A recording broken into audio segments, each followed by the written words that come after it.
Da yawan masu kuɗi suna buƙatar uzuri, kamar yadda talakawa suke buƙatar taimako, kamar yadda masu wadatar zuci wato matsakaita suke buƙatar yabo da jinjina a bisa yadda suke gudanar da rayuwa. Abin da nake nufi shine mafi yawancin waɗanda zaka ga Allah ya rufa musu asiri, da yawansu suna taimakawa kuma suna cikin challenges.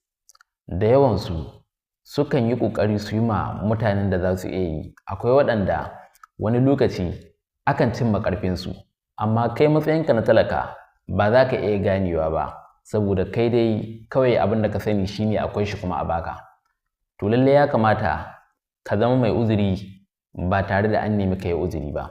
Haka zalika talakawa suna buƙatar taimako, don haka masu kuɗi ya kamata mu jajirce, ko kuma in ce ku jajirce ku taimaka da abin da kuke da shi.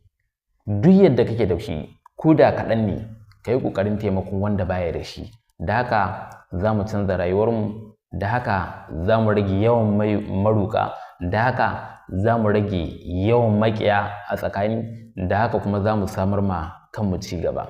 Haka zalika matsakaita ƙarfi waɗanda Allah ya ba su wadatar zuci, ba su da abun, sukan ɗauka su bayar.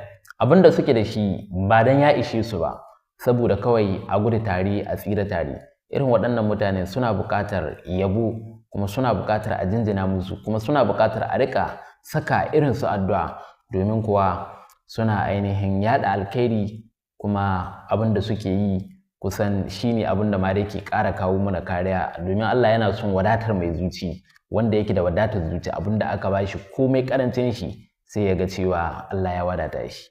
Kada ka manta tunaninka shine kamanninka.